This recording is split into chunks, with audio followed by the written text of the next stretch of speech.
ထိုင်းနိုင်ငံရဲ့နဂတိုင်ကြီးပေါ်မှာဇေဒီတဲခဲ့မိလို့ပုံတိုင်းတွေတိုက်မိုးကြိုးတွေပြည့်ငလျင်တွေလှုပ်ခဲ့တဲ့အကြောင်းကိုပြောပြချင်ပါတယ်ကျွန်တော်ကတော့ရှင်းဝေရန်ဆိုးပါဒီဇေဒီကိုစာပြီးတော့တိဆောက်တုံးကဆိုရင်လည်းဒီကောင်းကင်ကြီးတစ်ခုလုံးကလုံးဝမဲမောင်အုံမိုင်းနေတဲ့အပြင်ကိုမှမိုးကြိုးတွေကလည်းပြည့်လျက်စီးတွေကလည်းတဝင်းဝင်းတလက်လက်နဲ့မြစ်ထဲမှာဆိုရင်လည်းကျွန်တော်တို့ဒီရေတွေအကုန်လုံးကဝဲကြော့ပုံစံဖြစ်သွားပြီးတော့အဲ့ဒီရေတွေကမြင့်လာလိုက်နှိမ်သွားလိုက်နဲ့တခါတရံမှာဆိုရင်လည်းဒီမြစ်ထဲကနေမျက်လုံးနီနီနဲ့ငကားကြီး၅ကောင်ကလာပြင်းနေရောက်တိုင်းမှာဒီဇေဒီကိုလာပြီးတော့မှဖူးကြတယ်ဗျဖူးတဲ့အခါကျတော့လေအဲ့ဒီငကား၅ကောင်ကပေါင်းလိုက်ပြီးတော့ငကားအကြီးကြီးတစ်ကောင်ဖြစ်ဖန်ဆင်းပြီးတော့မှလာပြီးတော့ဖူးလာပြီးရင်တော့ဒီဇေဒီနားကမကောင်းတာမှန်သမျှအကုန်ရှင်းလင်းပြီးတော့ဇေဒီကိုလည်းဒီလက်ရရစ်ပတ်ပြီးတော့မှမြစ်ထဲကိုပြန်ပြီးတော့ဆင်းသွားတာ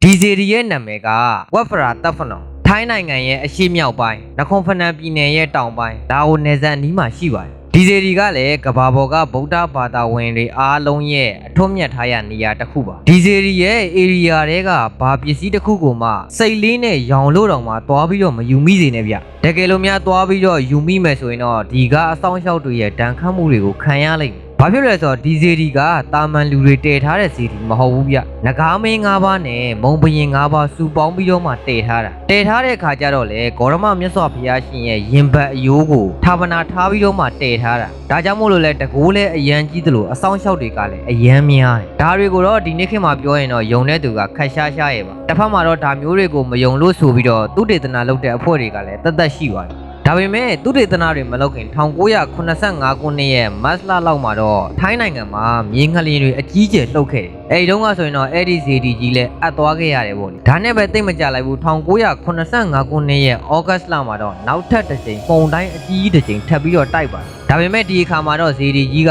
လုံးဝပြိုလဲသွားခဲ့ရပါတယ်အဲ့ဒါလိုမျိုးပြိုလဲသွားတဲ့အချိန်မှာတော့လူတွေအကုန်လုံးရောက်လာပြီးတော့အဲ့ဒီဇေဒီတဲကဌာပနာတွေကိုတွားပြီးတော့တွေးခဲ့ကြတယ်အဲ့ဒီဌာပနာတွေကလူအယိုးရယ်နောက်ဒီဗုဒ္ဓဘာသာနဲ့ပတ်သက်တဲ့ရှေးအကြဆုံးလို့ပြောလို့ရတဲ့ဒီထန်းရွက်တွေနဲ့ရေးထားတဲ့ပါဠိစာတွေရယ်နောက်ပြီးတော့ဒီဇေဒီနဲ့ပတ်သက်ပြီးတော့ရေးထားတဲ့ကြောက်စာတွေကိုပါတွားပြီးတော့တွေးခဲ့အဲ့တော့ဒါတွေကဘာတွေလဲဆိုပြီးတော့ဒီဌာပနာတွေကိုသူတေသနာတွေလုပ်တဲ့အခါမှာတော့အဲ့ဒီရဲ့အယိုးကလွန်ခဲ့တဲ့နှစ်ပေါင်း2500ကျော် BC 900ဝန်းကျင်လောက်ကတာမန်လူတယောက်မဟုတ်တဲ့လူတယောက်ရဲ့အယိုးဆိုတာကိုတီးခဲ့ရတဲ့အပြင်ကိုမှအဲ့ဒီဇေဒီထဲမှာဌာပနာထားတဲ့ပစ္စည်းတွေကြောက်စာတွေအရာဆိုရင်တော့ဒီဇေဒီကလွန်ခဲ့တဲ့နှစ်ပေါင်း2500လောက်ကတည်းကရှိနေခဲ့တာဆိုပြီးတော့သူတေသနာတွေကပြောကြတယ်အဲ့တော့ရှေးကဒဏ္ဍာရီသမိုင်းကျောင်းတွေရဲ့သူတေသနာတွေရဲ့ပေါင်းလိုက်တဲ့အခါမှာတော့ဒီဇေဒီကဂေါရမမြတ်စွာဘုရားရှင်ရဲ့ရင်ဘတ်ရိုးကိုဌာပနာထားပြီးတော့မှတည်ထားတယ်ဆိုတာကိုသိခဲ့ရတယ်ဆက်ပြီးတော့ရှာဖွေလိုက်တဲ့အခါမှာတော့ဒီဇေဒီကိုပြန်ပြီးတော့တိဆောက်ဖို့ဆိုရင်ဒါက၄ချိန်မြောက်ပါ၄ချိန်မြောက်ပြန်ပြီးတော့ပြင်ဆင်မုံမှန်ရမယ့်အချိန်မှာဒီဇေဒီကိုဘယ်သူကမှလည်းပြန်ပြီးတော့မမုံမှန်ဘူးမပြင်ဆင်ဘူးဆိုပြီးတော့ငကားတွေကအမျက်ထွက်ပြီးတော့အခုလိုမျိုးတွေဖြစ်အောင်လှုပ်ထားလို့လည်းဆိုကြတယ်ဗျဒါနဲ့ပဲဒီဇေဒီကိုနောက်ထပ်တစ်ကြိမ်1985ခုနှစ်မှာပြန်လည်တိဆောက်ခဲ့ပြီးတော့1989ခုနှစ်မတ်လ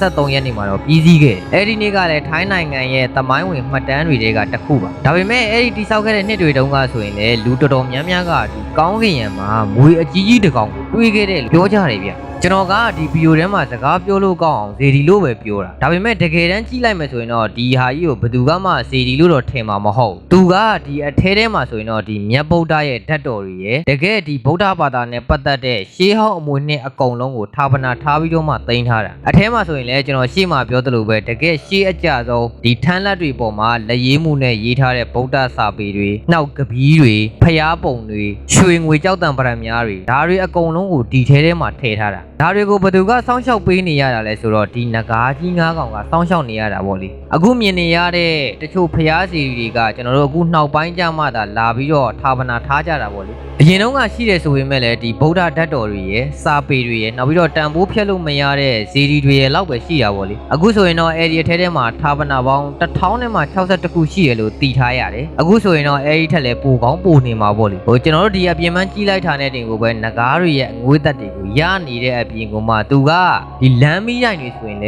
သူကဒီငကားအယုတ်တွေလုံးမှာပုံဖော်ထားတာနောက်ပြီးတော့ဒီဇေဒီရဲ့ဘေးနားကနေတက်သွားတဲ့ဒီပန်းကနုတ်တရားပါအစသူကငကားတွေရဲ့အငွေးသက်တွေကိုအကုန်လုံးထည့်ထားတယ် အဲ့တော့ဒီမြတ်ဗုဒ္ဓရဲ့ရင်ဘတ်ရိုးကိုဒီနေရာထိရောက်အောင်ဘသူကယူလာခဲ့တာဘသူကယူလာခဲ့တာလဲဆိုတော့ကျွန်တော်တို့ဒီဂေါရမမြတ်ဗုဒ္ဓရဲ့မဟာတာဝကတွေထဲမှာရှင်သာရိပုတ္တရာရဲ့ရှင်မဟာမောက္ကလံပြီးရင်တတိယမြောက်မဟာတာဝကဖြစ်ခဲ့တဲ့သူကတော့မဟာကတ္တပမထေရပဲဖြစ်ပါတယ်မြတ်စွာဘုရားရှင်ပြိဋိဘံပြုပြီးပထမဆုံးတန်ခါအစည်းအဝေးကိုဦးဆောင်ခဲ့တဲ့သူကလည်းမဟာကတ္တပမထေရပါပဲမြတ်ဗုဒ္ဓရဲ့သာသနာကိုထိန်းသိမ်းတာပြန်ပွားအောင်အပြင်းထန်ဆုံးဆောင်ရွက်ခဲ့တဲ့သူကလည်းမဟာကတ္တပမထေရပါပဲအဲ့တော့ဒီမြတ်ဗုဒ္ဓရဲ့ရင်ဘတ်ရိုးကိုလည်းမဟာကတ္တပမထေရကြီးကိုယ်တိုင်ကအိန္ဒိယကနေယူဆောင်လာခဲ့တာပါဘာလို့ယူဆောင်လာခဲ့တာလဲဆိုရင်တော့မြတ်ဗုဒ္ဓရဲ့ဓာတ်တော်တွေကိုဌာပနာထားပြီးတော့ဇေဒီတိဆောက်ပြီးတော့သာသနာကိုထိန်းသိမ်းဖို့ဒါမှမဟုတ်ထွန်းကားအောင်လုပ်ဖို့အတွက်ပါဒီဇေဒီရဲ့ဘေးမှာဆိုရင်လည်းမဟာကတ္တပမထေရကြီးရဲ့ပုံကိုကြီးညိုပွဲတွေ့ရမှာပါဒီလိုနဲ့ပဲမဟာကတ္တပမထေရကြီးကဒီမြတ်ဗုဒ္ဓရဲ့အယိုးကိုတည်တည်ချာချာထုတ်ပိုးပြီးတော့လာနေရင်းနဲ့ပဲ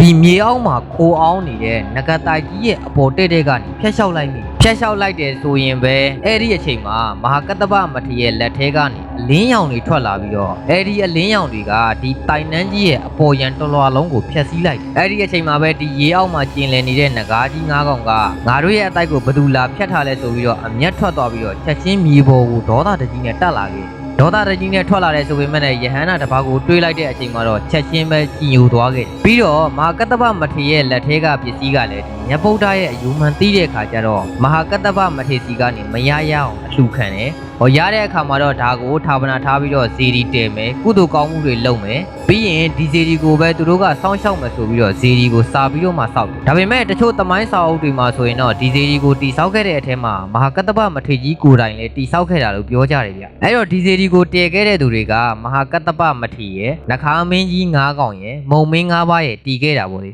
အဲ့ဒီတုန်းကမုံလူမျိုးဆိုတာကကျွန်တော်တို့ဒီနေ့ခေတ်မွန်လူမျိုးတွေကိုပြောတာပါအဲ့ဒီတုန်းကဆိုရင်တော့မွန်လူမျိုးတွေကနေရာတိုင်းမှာရှိပါတယ်အခုနောက်ပိုင်းနိုင်ငံတွေဖြစ်လာတော့မှဒါမွန်လူမျိုးတွေကကျွန်တော်တို့ဒီဘက်တွေကိုရောက်လာကြတာပါရောက်လာကြတယ်ဆိုပေမဲ့လည်းတခြားသောနိုင်ငံတွေမှာလည်းမွန်လူမျိုးတွေရှိနေပါသေးတယ်ဒီဇယ်ဒီကိုစာပြီးတော့တည်ခဲ့တဲ့အချိန်တုန်းကတော့ဒီမြေသားတွေကိုမီးဖုတ်ပြီးတော့ပဲတည်ခဲ့ရတာဗျအခုလက်ရှိသွားပြီးတော့ကြည့်လိုက်ရင်လည်းအဲ့ဒီရဲ့အုတ်နေရံတွေမှာဒီနေ့ထက်တိုင်ပေါ့လေရှေးတုန်းကဒီမြေသားအုတ်တွေနဲ့ရှေးအကြဆုံးလက်ရာတွေကိုတွေ့ရမှာပါအဲ့တော့ဒီဇယ်ဒီကြီးကနဂတာကြီးရဲ့ခေါင်းတဲ့မှာတည်ထားတာပါအဲ့တော့ဒီနဂတာကြီးကသူတို့ရဲ့တိုင်နှန်းကဒီနေရာမှာပဲစုံးလာလားဆိုတော့မဟုတ်ဘူးဗျအဲ့ဒီရဲ့ရှေ့မဲခေါင်မြေတဝမ်းလုံးမှာပါတယ်သူတို့ရဲ့အတိုက်ကဘာဖြစ်လဲဆိုတော့ထိုင်းနဲ့လာအိုနဲ့ချစ်ကြည်တရားဆောက်တုံးကဆိုရင်လည်းဒီနဂတိုက်တွေရဲ့အတိုက်တက်ကြနေလို့ဆိုပြီးတော့အိမ်မပေးတာတွေလည်းရှိတယ်ဗျအဲ့ဒီတရားကြီးဆောက်လုပ်တုံးကဆိုရင်လည်းတည်ခဲ့တဲ့အလုပ်သမားတွေကလည်းအများကြီးပဲရှိတယ်ဒါပေမဲ့နောက်လမ်းကြုံတဲ့ခါကျရင်တော့ကျွန်တော်ပြောပြပါမယ်ဒါပေမဲ့ဒီနေ့ကတော့ဘယ်လောက်နဲ့ပဲနားကြည့်ပါလေဆိုတော့အားလုံးပဲတတ်တာပါ